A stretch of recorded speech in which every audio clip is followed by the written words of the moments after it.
Dan ini part 2 ya, sambungan dari video yang tadi. Mbak, aku baru mulai kerja. Sebelumnya aku hanya home care, spa, facial, dan lain-lain. Aku belum tahu detail sistem manajemennya Mbak. Biar aku nggak kejeblosan banget dan biar dapat karyawan yang loyal dan pasien yang loyal, harus gimana ya Mbak? Kalau untuk kamu dapat pasien yang loyal itu tergantung dari dirimu sendiri. Tergantung dari service yang kamu kasih. Kamu pelit sama customer kamu, customer juga yang datang cuman sedikit. Terus lagi, kalau kamu mau dapat pegawai yang loyal, kamu pun juga harus loyal. Dimulai dari diri sendiri. Kalau kamu orangnya meleki dalam arti pelit, ya pegawai kamu juga nggak akan total sama kamu. Ini aku share aja sama kamu, ini pengalaman pribadiku. Aku kalau sama pegawaiku itu selalu all out. Dia baik sama aku, kepalaku nih aku kasih sama dia. Dia loyal sama aku, apapun akan ku belain buat pegawaiku. Itu aku. Mir apa itu Mir?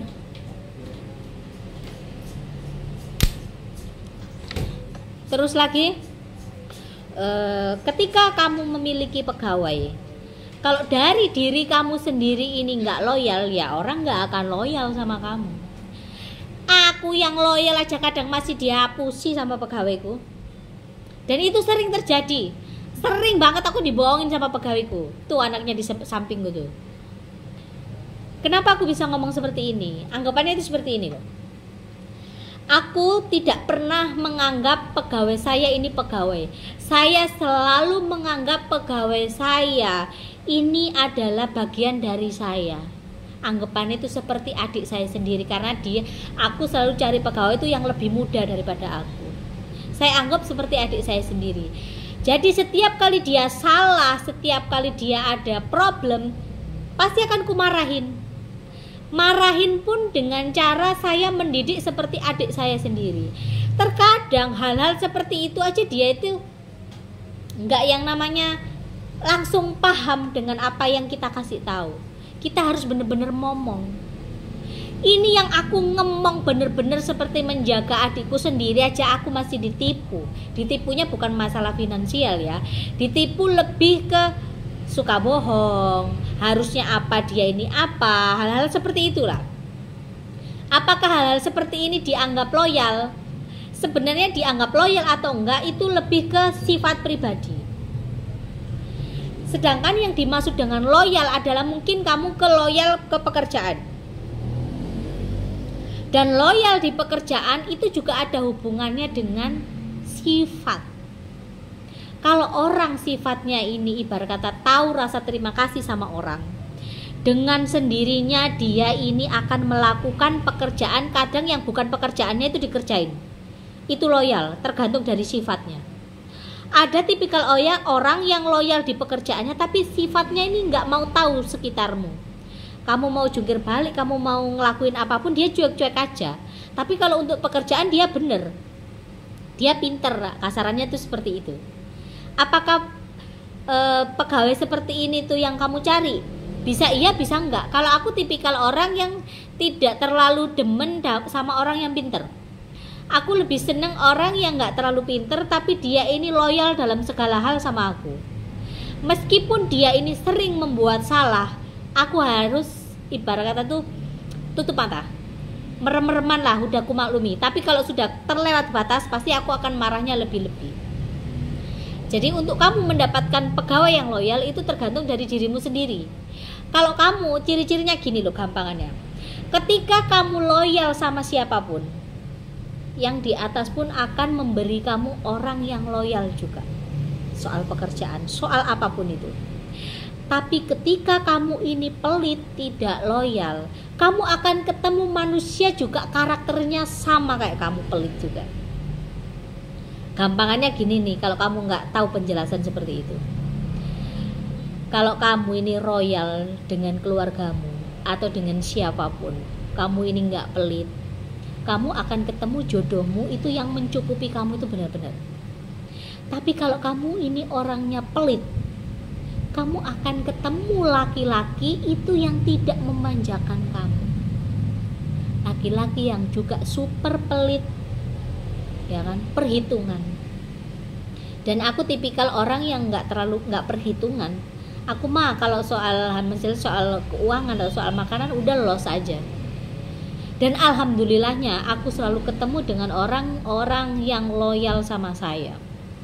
Jadi kalau untuk aku di salonku, untuk menyelami yang namanya pegawai, kamu lihat dari umurnya aja. Misalkan pegawaiku ini sangat masih muda-muda. Motor aku ada khusus motor untuk di salon. Terserah dia mau pakai apa aja, mau dijatuhin kek, mau diangkat, mau digendong, terserah motor itu mau diapain. Yang penting satu, dia ngisi bensin dan dirawat. Kalau untuk soal dia mau gimana-gimana terserah. Yang penting dia ngikutin jamku. Anggapannya gini, kamu boleh keluar, kamu boleh pacaran, terserah mau kamu pacaran selusin, 2 lusin, 1 kodi, terserah kamu mau kumpulin laki seberapa. Itu urusanmu, itu hakmu. Tapi ikuti permainan saya. Jangan pernah pulang di atas jam 11. Kalau masih jam 11 paling malam itu aku masih bisa tutup mata. Kalau sampai di atas itu pasti kamu totalan sama aku. Aku marahi bener-bener. Aku kalau marah sama pegawaiku bener-bener aku marahnya seperti ibarat kata tuh sudah nggak peduli lagi. Ya aku marahi, aku seperti marahin adikku sendiri. Ibarat kata tuh kita mendidik dia. Kita kasih pengarahan. Hal-hal seperti ini itu akan ngejadiin kamu dengan pegawaimu bondingnya itu berlebihan.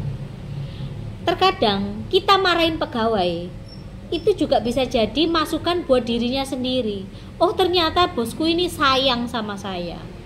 Ternyata bukan hanya sekedar memperlakukan saya seperti pegawai, bukan. Otomatis dengan sendirinya dia akan loyal sama kamu.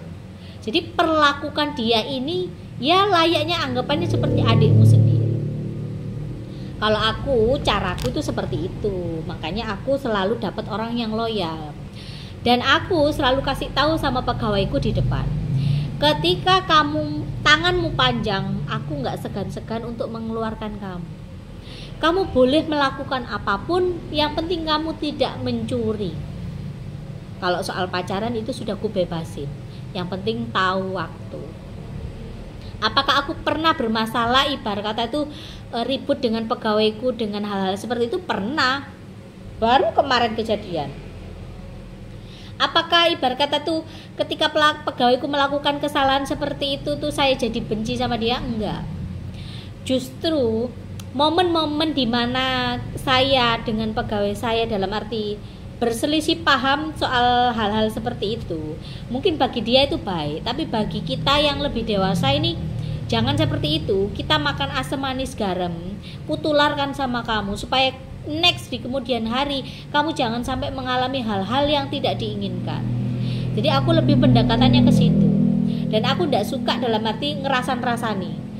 Aku langsung ngomong to the point di depannya. Ada siapapun itu pasti aku jeblosin supaya dia mengerti. Karena apa?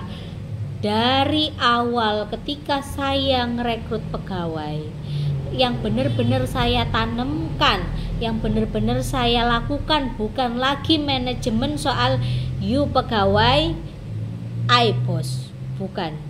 Kita ini satu tim, kita bekerja sama-sama, ada keuanganku baiknya kamu juga ikut merasakan, anggapannya seperti itu. Kalau kamu mau cari pegawai yang loyal sama kamu, caranya begitu. Coba aja ditiru. Terus lagi apa nih, udah pas ya, sudah semua aku jawab. Jadi itu aja sharing soal pegawai. Aku harap kamu mengerti. Jadi aku tekankan sekali lagi, ketika kamu sudah memiliki usaha yang benar-benar sudah terlihat jelas fisiknya, bukan lagi home service, jangan sekali-sekali menerima home service. Boleh kamu menerima home service, tapi kamu sendiri yang pegang, jangan pegawai kamu. Untuk mengantisipasi penyakit ini, ya, aku rasa pasti kalian tahu, sakit hati, ya. Terkadang uang kita dipinjem, yang dipinjem aja loh ya, nggak balik-balik, itu aja kita sakit hati.